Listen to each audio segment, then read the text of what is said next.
हिमाचल प्रदेश के मंडी में उस वक्त एक बड़ा हादसा हो गया जब एक महिला नाला पार करते वक्त बह गई। गनीमत रही कि वहां बड़ी संख्या में लोग मौजूद थे जिन्होंने महिला को बचा लिया।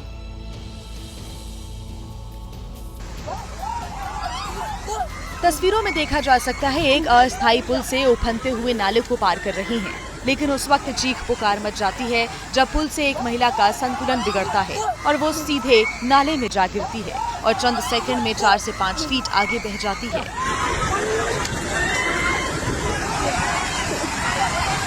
हालांकि बिना देर किए कुछ लोग महिला को बचाने के लिए नाले में कूद जाते हैं और महिला को नाले की उफनती हुई लहरों से निकालकर बाहर ले जाते हैं।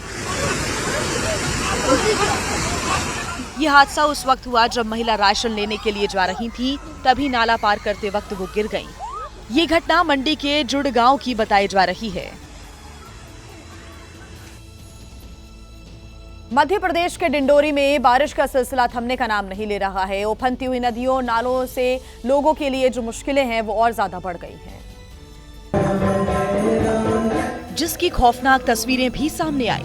नर्मदा नदी में उफान के बाद डिंडोरी जबलपुर मार्ग पर बना जोगी टिकरिया पुल डूब चुका है। पानी पुल के ऊपर से बह रहा है। नदी के किनारे के मंदिर डूब चुके हैं। पानी मंदिरों के ऊपर से गुजर रहा है। नर्मदा के किनारे रहने वाले लोगों के घरों में पानी घुस गया है। ऐसे में जोगी टिकरिया पुल पर प्रशासन ने पुलिस को तैनात कर दिया है। बैरिकेड्स लगाए हैं हमने और जहाँ हो सकेगा फोर्स भी खड़ा करेंगे। मुनादी भी करा रहे हैं गाँव में। नर्मदा के साथ ही खरमेर नदी भी उफान पर है। पुल के ऊपर से पानी गुजर रहा है। ऐसे में प्रशासन नदी नाले रपटा से दूर रहने की सलाह दे रहा है। बच्चे, बूढ़े, जवान रपटों से, नदियों से, नालों से दूर रहें। अचानक बहाव आता है जिसका पता नहीं चलता। अभी तैराकी ना करें। डिंडोरी में लगातार बारिश होने से कई गाँव से संपर्क भी टूट गया है। और देखिए, मध्य प्रदेश के रतलाम में लगातार बारिश हो रही है जिसने लोगों की मुश्किलों को बढ़ा दिया है। शहर में हर तरफ पानी पानी नजर आ रहा है, फिर चाहे वो गलियां हों या फिर शहर की सड़कें हों। इतना ही नहीं, केदारेश्वर महादेव मंदिर का झरना भी रौद्र रूप में दिखाई दिया। पानी का बहाव इतना तेज था कि देखते ही देखते झरने के नीचे स्थित मंदिर परिसर पानी में डूब गया। केदारेश्वर महादेव मंदिर का झरने में पानी का बहाव तेज होने के बाद मंदिर में श्रद्धालुओं के लिए आने जाने का रास्ता भी बंद कर दिया गया, जबकि रतलाम की सड़कें समंदर बन गई। सड़कों पर घुटनों तक पानी नजर आया। इसके अलावा शहर की गलियों में भी पानी का कब्जा दिखा, जिसने लोगों की मुश्किल बढ़ा दी। पानी लोगों के घरों में घुस गया। मध्य प्रदेश में भारी बारिश ने हालातों को बिगाड़ दिया है। एक तरफ जहां प्रशासन लोगों को पानी से दूर रहने की अपील कर रहा है, तो वहीं दूसरी तरफ कुछ लोग पैसों के लिए लोगों की जान खतरे में डाल रहे हैं। मध्य प्रदेश के पचमढ़ी में नागद्वारी मेला चल रहा है। यहाँ भारी बारिश की वजह से चारों तरफ सिर्फ पानी दिखाई दे रहा है। मजबूरी में लोग एक दूसरे का हाथ पकड़कर रास्ता पार कर रहे हैं, लेकिन इन सब के बीच पानी के बीच से तेज रफ्तार से गुजरती इस जिप्सी को देखिए। पचमढ़ी के काजरी गांव में रास्ता पानी में डूबा हुआ है, लेकिन जिप्सी ड्राइवर श्रद्धालुओं की जान जोखिम में डाल रहा है। हैरानी की बात यह है कि वीडियो सामने आने के बाद भी सतपुड़ा टाइगर रिजर्व या फिर अधिकारियों ने कोई कार्रवाई नहीं की है। वहीं नर्मदापुरम जिले में भारी बारिश के चलते जगह जगह पानी भर गया है। इस बीच पानी का दबाव बढ़ने के बाद तवा डैम के 9 गेट को 10-10 फीट खोल दिया गया है। उधर महाराष्ट्र के कई जिलों में तेज बारिश के बाद हालात बहुत खराब हो गए हैं। महाराष्ट्र के बुल्ढाना जिले में तो 4 किसान नदी में फंस गए। चारों किसान खेत से काम निपटाकर अपने घर वापस लौट रहे थे, तभी उनका ट्रैक्टर उफनती हुई नदी के रास्ते को पार नहीं कर सका और नदी में बह गया, जिसके बाद ट्रैक्टर सवार इन चारों किसानों की जान पर संकट आ गया। हालांकि गांव वालों ने मदद की और कांच नदी में फंसे एक पुरुष किसान समेत 3 महिला किसानों को रस्सी के सहारे सुरक्षित बाहर निकालना शुरू किया गया। क्योंकि काश नदी का बहाव काफी तेज था, इसलिए महिलाओं को नदी पार करने में बहुत दिक्कत आई। हालांकि गांव वालों ने हिम्मत नहीं हारी और घंटों की मशक्कत के बाद सभी को नदी पार करा दिया गया। देखिए, प्रशासन की बदहाली देख देख कर लोग थक गए हैं और इन अधिकारियों को अब ऐसा लगने लगा है कि कोई फर्क नहीं पड़ता। जम्मू कश्मीर के कठुआ में बच्चे उफनती हुई नदी को पार करने के लिए मजबूर हैं और स्कूल जा रहे हैं, लेकिन ऐसा अब लगता है कि अधिकारियों को इससे कोई मतलब नहीं है। और बदइंतजामी की तो हद हो गई। बच्चे रोज अपनी जान दांव पर लगा रहे हैं, रोज सेवा नदी को अस्थायी झूला के जरिए पार कर रहे हैं, लेकिन अधिकारी हैं कि इस ओर कोई ध्यान ही नहीं हो रहा। हमें रोज यहाँ से जाना पड़ता है तो इधर खतरा होता है। बच्चे तो बच्चे, इनके माता पिता और गांव वाले भी मांग कर रहे हैं कि नदी के ऊपर पुल बनवाया जाए, लेकिन अभी तक बच्चों की इस मांग पर किसी ने ध्यान नहीं दिया। नतीजन बच्चे हर दिन स्कूल जाने के लिए अपनी जान इसी तरह से जोखिम में डालने को मजबूर हैं। लगातार हो रही बारिश से ओडिशा के भद्रक में बाढ़ जैसे हालात बन गए हैं। कई मंदिर और घाट पानी में जलमग्न हो गए हैं। प्रशासन ने लोगों से नदी किनारों से दूर रहने की अपील की है। जहां तक नजर जाएगी सिर्फ पानी और पानी ही नजर आएगा, क्योंकि भद्रक में रहने वाली बैतरणी और सालंदी नदी उफान पर हैं और अब धीरे धीरे नदियों का पानी आसपास के इलाकों को अपनी जद में लेने लगा है। तस्वीरों में देख सकते हैं कि कई मंदिर पानी में डूबे हुए हैं और सिर्फ ऊपर का हिस्सा दिखाई दे रहा है।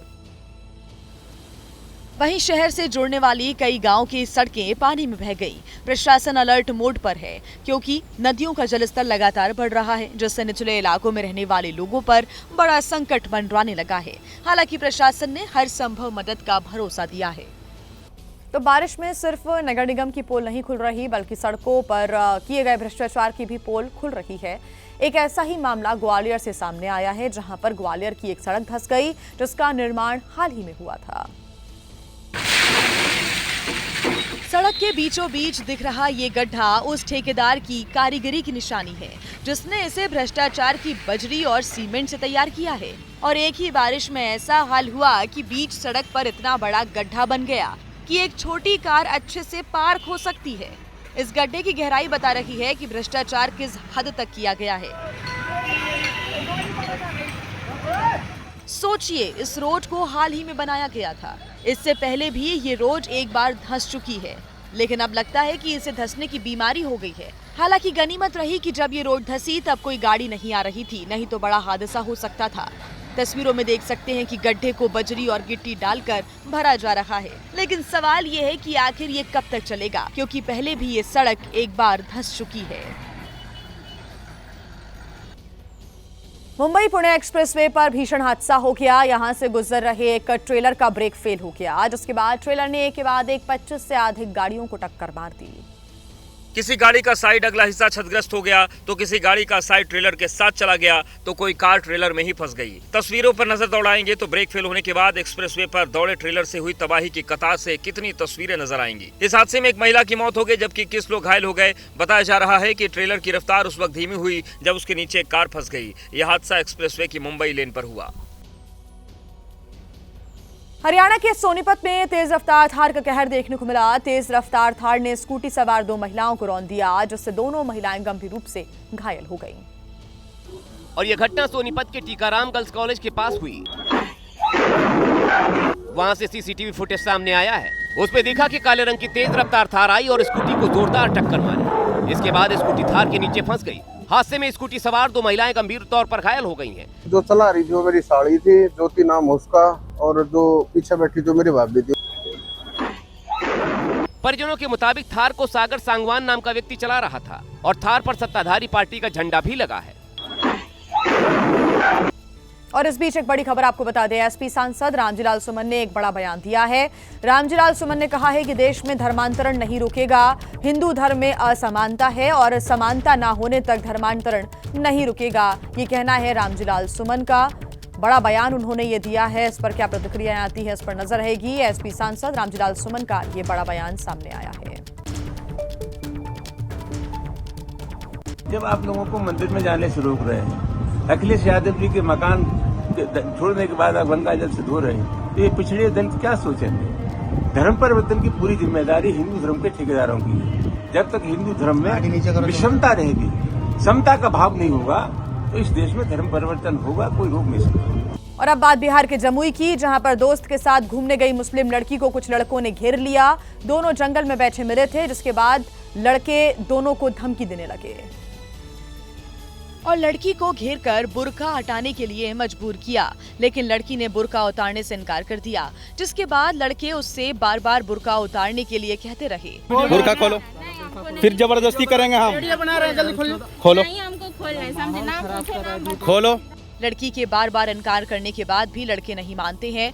वो वीडियो को वायरल करने की धमकी देते हैं। लड़की के घर का पता और पिता का नाम पूछते हैं। बुर्का हटाओ, उसके बाद तुम जाओ, बुर्का खोलो यहाँ और तुमको जहाँ जाना। तुम फेस वाला मास्क इसको ऊपर करो, तुम फेस ऊपर वाला मास्क करो। आप लोग जाइए, पहले ना वीडियो बंद कीजिए। आप लोग जितना वीडियो नहीं बंद होगा। दरअसल 22 जुलाई को लड़की अपने दोस्त के साथ बाइक से गरही जंगल की ओर घूमने गई थी। तभी लड़कों ने उन्हें घेर लिया और वो धमकी देते रहे, जबकि लड़की ने उन्हें खुदा का वास्ता दिया। खुदा की कसम। वीडियो क्यों नहीं खुदा से डरता है? अगर तुमको डर आता है खुदा से? वीडियो वायरल होने के बाद अब पुलिस ने शिकायत मिलने पर कार्रवाई की बात कही है। और आइए अब खबरों में आगे बढ़ते हैं। स्कूलों में पढ़ने वाले बच्चे अब अंतरिक्ष यात्री शुभांशु शुक्ला सहित चंद्रयान और दूसरे अंतरिक्ष मिशनों की कहानी को पढ़कर जहां अपने सपनों को एक नई उड़ान देंगे, वहीं ऑपरेशन सिंदूर के जरिए देश की वीरता की कहानी को पढ़कर भारतीय होने पर गर्व भी महसूस कर सकेंगे। और इसके लिए एनसीईआरटी ऑपरेशन सिंदूर की पढ़ाई कराने के लिए विशेष कक्षा मॉड्यूल तैयार कर रहा है। स्कूल्स के स्तर को देखते हुए इस मॉड्यूल को 2 स्तरों में तैयार किया जा रहा है।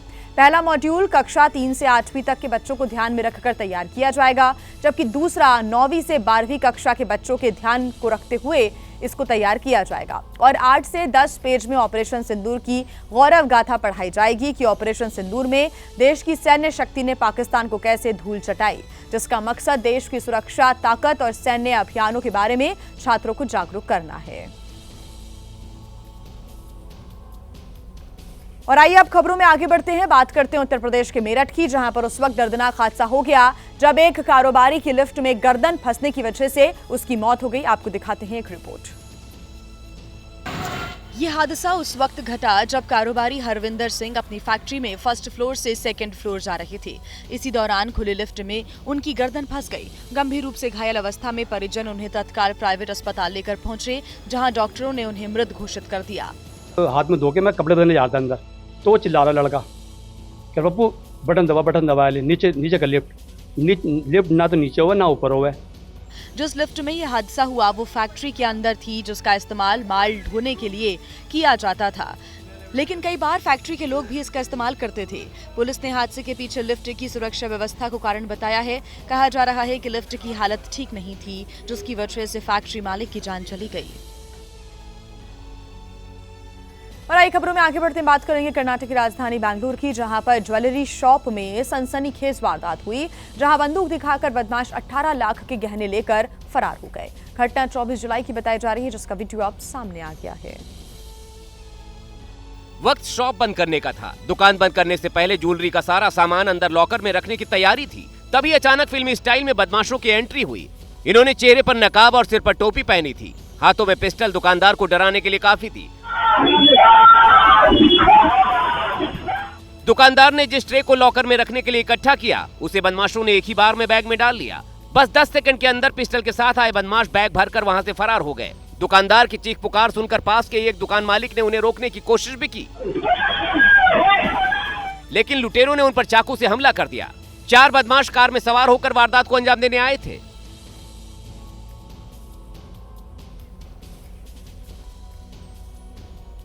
और आइए बात करते हैं मुंबई के कुर्ला की, जहां पर चेन स्नैचिंग की खौफनाक घटना सामने आई है।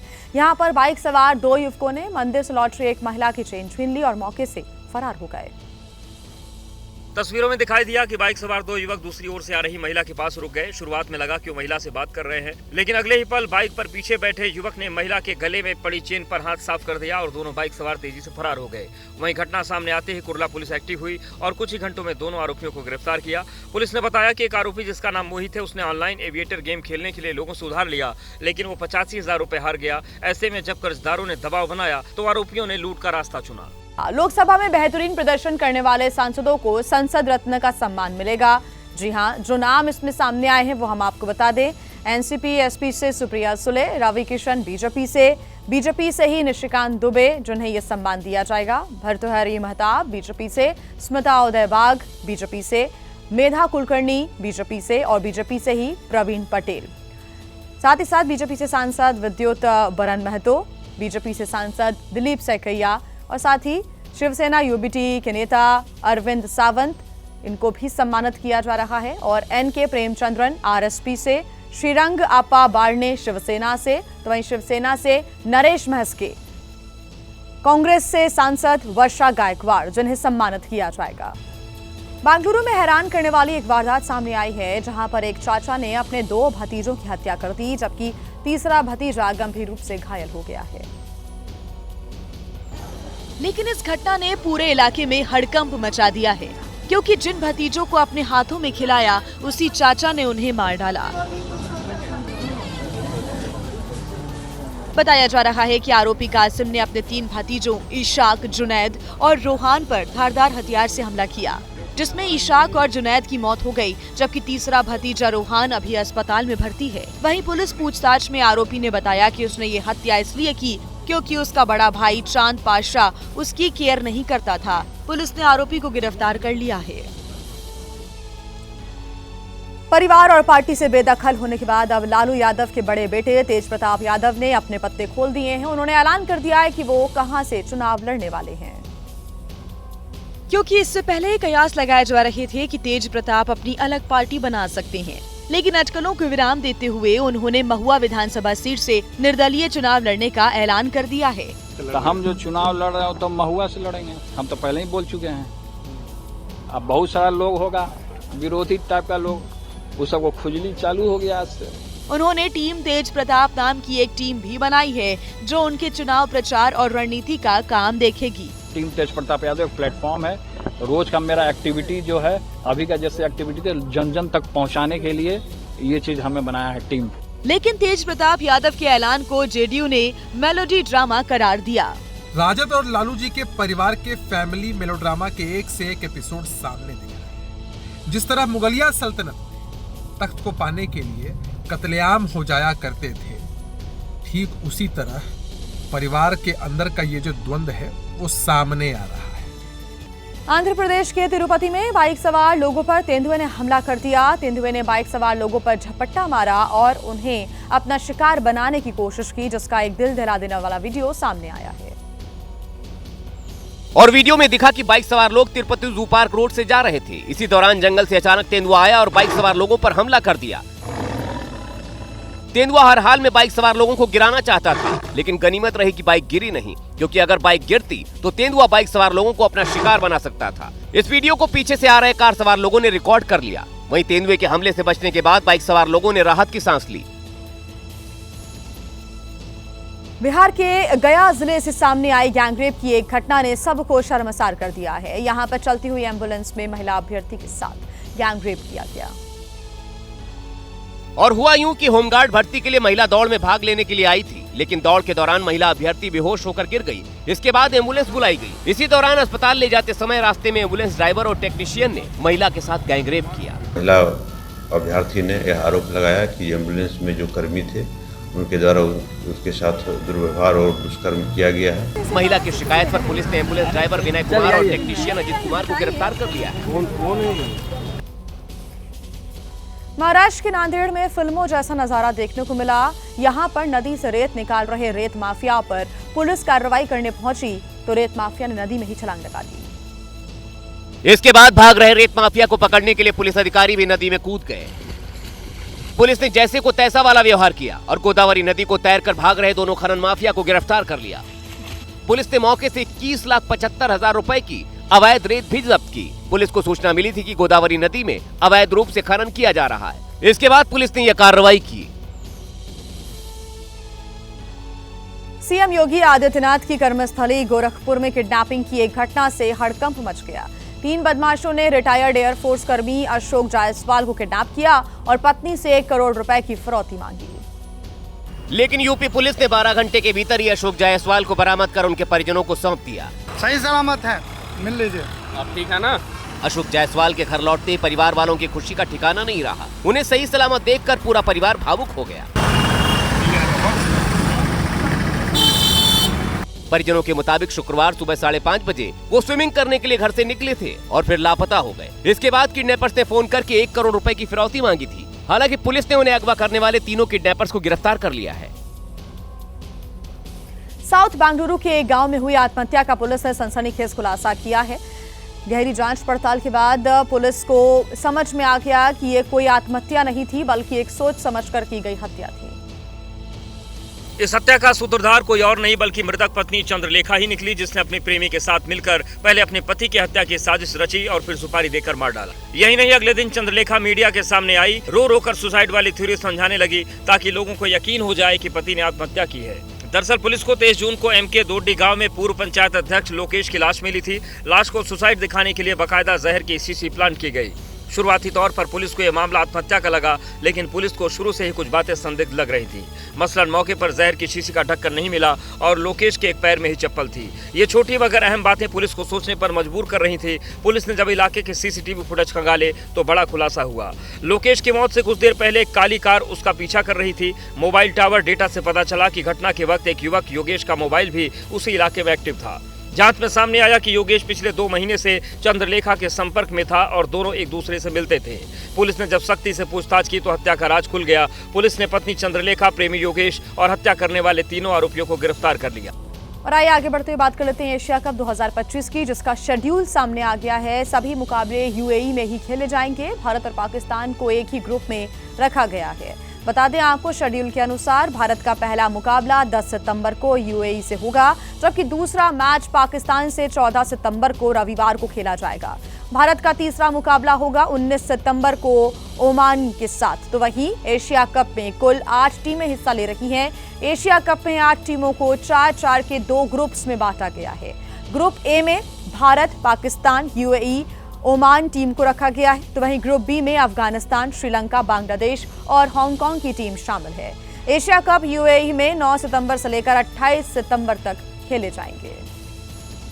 आइए खबरों में अब आगे बढ़ते हैं। बात कर लेते हैं आंध्र प्रदेश की, जहां की चित्तूर में एक महिला कांस्टेबल ने सुसाइड करने की कोशिश की और महिला का अस्पताल में इस वक्त इलाज चल रहा है। एक रिपोर्ट आपको दिखाते हैं। महिला इस बात को लेकर नाराज थी कि उसके प्रेमी ने शादी कर ली है। देर शाम प्रशांति वासु के गांव पहुंची और झगड़ा करने लगी। इस दौरान महिला कांस्टेबल ने पेट्रोल की बोतल अपने शरीर पर उड़ेल ली और खुद को आग के हवाले कर दिया। प्रशांति 2 दिन पहले भी आई थी, लेकिन तब परिजनों ने उसे समझा बुझा कर वापस भेज दिया था। लेकिन आज एक बार फिर वासु के गाँव में धमक गई और सुसाइड करने की कोशिश की। बहरहाल महिला कांस्टेबल 60% जल चुकी है। यूपी के मुरादाबाद में कबाड़ के गोदाम में अचानक से आग लग गई और फायर ब्रिगेड की गाड़ी जब तक पहुंचती पूरा गोदाम जलकर खाक हो चुका था। जैसे ही आग लगी, चीख पुकार मच गई। लोग अपनी जान बचाने के लिए इधर-उधर भागने लगे। ये सभी लोग गोदाम के कर्मचारी थे जो उस वक्त अंदर सो रहे थे। स्थानीय लोगों ने इसे बुझाने की कोशिश की, लेकिन कोई तरकीब काम नहीं आई। हालांकि फायर ब्रिगेड की गाड़ियां पहुंची, लेकिन तब तक काफी देर हो चुकी थी। लोगों का आरोप है कि फायर ब्रिगेड 2 घंटे की देरी से पहुंचा। रक्षा क्षेत्र में भारत को बड़ी उपलब्धि मिली है। अब मिसाइल को विमान ही नहीं बल्कि ड्रोन से भी फायर किया जा सकेगा। शुक्रवार को डीआरडीओ ने आंध्र प्रदेश के कुर्नूल टेस्टिंग जोन में ड्रोन से लॉन्च होने वाली मिसाइल का सफल परीक्षण भी किया। टेस्टिंग के दौरान हवा में उड़ान भर रहे ड्रोन ने एक निश्चित ऊंचाई से मिसाइल को फायर किया, जिसने कुछ ही सेकंड में अपने टारगेट को नष्ट कर दिया। हालांकि ड्रोन से दागी गई मिसाइल विमान से फायर होने वाली मिसाइल से बिल्कुल अलग है। ड्रोन के लिए प्रिसिशन गाइडेड मिसाइल विकसित की गई है। इसे ULPGM V3 नाम दिया गया है। ये मिसाइल ड्रोन के जरिए दिन या रात किसी भी मौसम में फायर कर सकती है और पलक झपकते ही दुश्मन को मिट्टी में मिला सकती है। इसका कुल वजन 12.5 किलोग्राम है। वहीं ड्रोन से मिसाइल को लॉन्च करने की सफलता पर रक्षा मंत्री राजनाथ सिंह ने DRDO को बधाई दी है। हापुड़ के बाबूगढ़ थाना क्षेत्र में एक सरकारी स्कूल की छत का प्लास्टर अचानक से नीचे गिर गया, जिससे स्कूल में अफरा तफरी का माहौल हो गया। यह हादसा उस वक्त हुआ जब क्लास चल रही थी।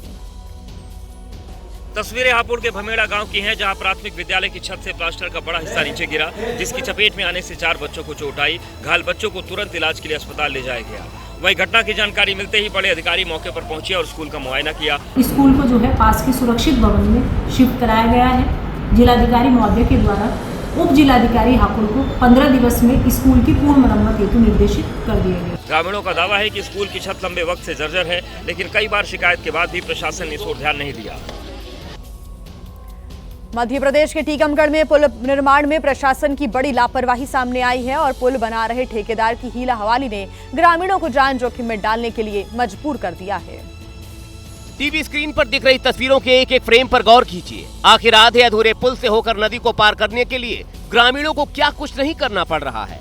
जिस ओर पुल का निर्माण बाकी है वहाँ ग्रामीणों ने लकड़ी का काम चलाऊ पुल बना रखा है। इसके जरिए अगर बाइक नीचे उतारनी है या फिर चढ़ानी है तो पहले बाइक को रस्सी से बांधा जाता है और फिर इस रस्सी को 2-3 लोग पुल पर पकड़कर खड़े हो जाते हैं। वही 2 लोग बाइक को लेकर लकड़ी के काम चलाऊ पुल पर चलते हैं। सोचिए अगर पुल पर चढ़ने या उतरने के दौरान पैर फिसल जाए तो क्या होगा, लेकिन लगता है इससे प्रशासन को कोई फर्क नहीं पड़ता। तस्वीरें यूपी-एमपी बॉर्डर से होकर गुजरने वाली जमीनी नदी पर 4 करोड़ 42 लाख रुपए की लागत से बन रहे पुल की है। आप हैरान होंगे, आधे अधूरे पुल का निर्माण पिछले 3 साल से हो रहा है, लेकिन निर्माण अब तक पूरा नहीं हुआ। हाँ, ग्रामीणों की परेशानी जरूर बढ़ गई है। कांवड़ यात्रा समाप्त हो चुकी है, लेकिन कांवड़ को लेकर सियासी विवाद अभी भी जारी है। अब बलिया के सिकंदरपुर से समाजवादी पार्टी के विधायक मोहम्मद जियाउद्दीन रिजवी ने कुछ ऐसा कह दिया है जिस पर विवाद हो गया। बलिया में एक कार्यक्रम में बोलते हुए समाजवादी पार्टी के विधायक जियाउद्दीन रिजवी ने कहा, कांवड़ में सिर्फ वही लोग जाते हैं जो अनपढ़ और अंधविश्वासी हैं। कोई IAS का बेटा, कोई PCS का बेटा, अमित शाह का बेटा, अनिल अंबानी का बेटा या भाजपा के कोई MP MLA का बेटा कांवड़ यात्रा में नहीं गया। वही मोहम्मद जियाउद्दीन रिजवी का ये बयान सामने आया तो यूपी की बीजेपी सरकार में मंत्री दयाशंकर सिंह ने प्रतिक्रिया दी, वो भी बेहद दिलचस्प अंदाज में। देखिए, शिव भक्त बनने के लिए पढ़ाई लिखाई की जरूरत नहीं होती है। शिव भक्त जो है कोई भी व्यक्ति बन सकता है। फिलहाल इस मुद्दे पर सियासत का पारा चढ़ने लगा है। सड़क पर गूगल मैप के सहारे चलने वाले कार चालकों को सावधान करने वाली एक खबर नवी मुंबई से सामने आई है। गूगल मैप के चक्कर में एक बार फिर हादसा हो गया। देर रात एक महिला की कार नाले में गिर गई और तेजी से पानी में बहने लगी, लेकिन उसी वक्त कार को नाले में गिरते हुए मरीन सिक्योरिटी पुलिस के जवानों ने CCTV में देख लिया था। वो तुरंत मौके पर पहुंचे और नाले में बहती कार और उसमें सवार महिला को निकालने में जुट गए। हादसे के पीछे की वजह गूगल मैप को बताया जा रहा है। महिला अपनी कार से उल्वे की तरफ जा रही थी, लेकिन बेलापुर के खाड़ी पुल से जाने के बजाय महिला ने पुल के नीचे का रास्ता पकड़ लिया, क्योंकि गूगल मैप पर उसे वो रास्ता सीधा नजर आ रहा था। और जैसे ही ब्रिज का रास्ता छोड़कर वो नीचे की तरफ बढ़ी, ध्रुवतारा जेट्टी पर उसकी कार सीधे नाले में गिर गई और डूबने लगी। वहाँ मौजूद मरीन सिक्योरिटी के जवानों ने महिला को तुरंत बचा लिया और कार को भी क्रेन से खींचकर बाहर निकाला। राजस्थान के उदयपुर में पैसिफिक डेंटल कॉलेज की एक छात्रा ने खुदकुशी कर ली। आत्महत्या से पहले सुसाइड नोट में उसने कॉलेज प्रशासन पर कई गंभीर आरोप लगाए हैं। खुदकुशी की वजह सामने आने के बाद छात्र छात्राओं में नाराजगी है। जम्मू की रहने वाली Shweta Singh BDS final year की छात्रा थी। उसने अपने कमरे में फांसी लगाकर जान दे दी, जिसके बाद पैसिफिक डेंटल कॉलेज के छात्रों में गुस्सा है। छात्र कॉलेज प्रशासन के खिलाफ प्रदर्शन करने लगे और आरोपियों के खिलाफ कठोर कार्रवाई की मांग की। कमरे से मिले सुसाइड नोट पे श्वेता सिंह ने माही मैम और भागवत सर को खुदकुशी के लिए जिम्मेदार ठहराया। दोनों पर 2 साल से मानसिक रूप से प्रताड़ित करने का आरोप लगाया। श्वेता ने माही मैम और भागवत सर पर करियर बर्बाद करने के भी आरोप लगाए और कई वजहों का जिक्र करते हुए उसने फांसी लगाकर जान दे दी। छात्रा की मौत पर हंगामा होने के बाद अब प्रशासन छात्रों की समस्या दूर करने का दावा कर रहा है और आरोपियों के खिलाफ एक्शन की बात कही जा रही है। सुसाइड नोट है तो जो भी पुलिस भी कार्रवाई करेगी और उनको इमीडिएट इफेक्ट से कॉलेज से निकाला जाता है। वहीं बेंगलुरु के बैनरघट्टा बायोलॉजिकल पार्क से 4 हाथियों को जापान भेजा गया है। गुरुवार देर रात एक खास मालवाहक प्लेन से सभी हाथियों की रवानगी हुई। जिन 4 हाथियों को जापान के ओसाका भेजा गया उनमें 3 मादा और 1 नर हाथी शामिल है। इनके नाम है तुलसी, गौरी, श्रुति और सुरेश। बेंगलुरु से निकलने के बाद इन हाथियों ने करीब 12 घंटे की हवाई यात्रा की। ओसाका में लैंड होते ही सभी हाथियों को एक खास तरह की गाड़ी में रखा गया और फिर सड़क मार्ग से 20 घंटे का सफर तय करने के बाद हाथी अपने नए घर हिमेजी सेंट्रल सफारी पार्क पहुंचे। खास बात यह रही कि विमान को हाथियों के कुल वजन के आधार पर चुना गया। हाथियों को जापान ले जाने का सारा खर्च जापान के चिड़ियाघर ने ही उठाया था। और देखिए, बारिश के दिनों में देश भर के कई सरकारी स्कूलों के छात्र अब खौफ में हैं, क्योंकि जर्जर भवन कब गिर जाए किसी को नहीं मालूम। राजस्थान के झालावाड़ के बाद सिरोही से भी एक प्राइमरी स्कूल का वीडियो सामने आया, जिसमें स्कूल की छत का प्लास्टर जमीन पर गिरा हुआ दिखाई दिया। स्कूल के बरामदे की छत हो या कमरे की छत, जिधर भी नजर दौड़ाएंगे प्लास्टर की हकीकत सामने आ जाएगी। ये स्कूल आबू रोड के पांडुरी बंजारा फली में है। बताया जा रहा है कि अचानक छत का प्लास्टर गिरने से यहाँ हड़कंप मच गया। गनीमत रही कि प्लास्टर छात्रों पर नहीं गिरा। इस हादसे में यहाँ बैठकर पढ़ाई कर रहे छात्र बाल बाल बच गए। इस स्कूल के 2 कमरे पहले से ही जर्जर हैं। इसके बारे में कई बार अधिकारियों को बताया गया, लेकिन कोई संज्ञान नहीं लिया गया। लगता है यहाँ भी झालावाड़ की तरह किसी हादसे का इंतजार है। राजस्थान के झालावाड़ में स्कूल हादसे के बाद एबीपी न्यूज की टीम ग्राउंड जीरो पर पहुंची तो वहां पर सब कुछ तहस नहस नजर आया। उस स्कूल में पढ़ने वाले छात्रों और कुक ने एबीपी न्यूज से स्कूल की हकीकत बयां की। इसी स्कूल के मलबे में दबकर 7 बच्चों ने दम तोड़ दिया था। वहाँ पर सिर्फ बर्बादी के निशान बचे हैं। हादसे के शिकार छात्रों की किताबें अभी भी दबी हुई हैं। ये स्कूल का कैंपस था, अंदरूनी हिस्सा था, पीछे की तरफ 2 कमरे थे। ये जो बाईं तरफ का हिस्सा आप देख रहे हैं, टीचर्स ने सारे बच्चों को इसी क्लासरूम में बिठा दिया था। जो छात्र मौत को मात देकर बच गए, उनमें से कई छात्रों से एबीपी न्यूज की टीम ने बात की। एक छात्रा ने एबीपी न्यूज को बताया, सबसे पहले हमने मीना मैडम से और जावेद जी सर से कहा कि सर क्लास में पत्थर गिर रहे हैं, हमको बाहर जाने दो। आरोप है कि छात्रों की बातों पर शिक्षकों ने ध्यान नहीं दिया, जलेबी खाते रहे और शिकायत करने वाले छात्र को डांट कर कमरे में ही बैठा दिया। अगर उनकी बात सुन ली गई होती तो हादसे के शिकार बच्चे आज जिंदा होते। राजस्थान में जर्जर स्कूलों के लिए 211 करोड़ रुपए का फंड दिया गया था, लेकिन किसी ने मरम्मत कराने की कोशिश नहीं की और जब 7 बच्चे काल के गाल में समा गए तो माननीयों के लिए अस्पताल तक जाने के लिए कुछ ही घंटों के भीतर रास्ता बना दिया गया, ताकि सांसद, विधायक, मंत्री जी को घायल बच्चों को देखने के लिए आते जाते वक्त कोई परेशानी न हो। हादसे के बाद एक और अस्पताल में छात्र दम तोड़ रहे थे तो दूसरी ओर अस्पताल तक जाने वाली इस सड़क को आनन फानन में बनाया जा रहा था। देख सकते हैं कि ये जो रोड है ये नेता और मंत्रियों के लिए आने के लिए रोड बना दिया गया, यानी कि एक ही दिन में हाथों हाथ ही रोड बना दिया गया। लेकिन जो बच्चे एक जर्जर भवन में और खंडर में पढ़ रहे थे तो उनकी मांग को कभी जिला प्रशासन हो या शिक्षा विभाग ने उसको पूरा नहीं किया गया, जबकि निर्देश जर्जर स्कूलों को ठीक करने का था। लेकिन विभाग में पेंडिंग रह गई फाइलों की वजह से इस स्कूल की इमारत न सिर्फ टूटकर खंडर में तब्दील हो गई, बल्कि बच्चों की मौत की भी वजह बन गई।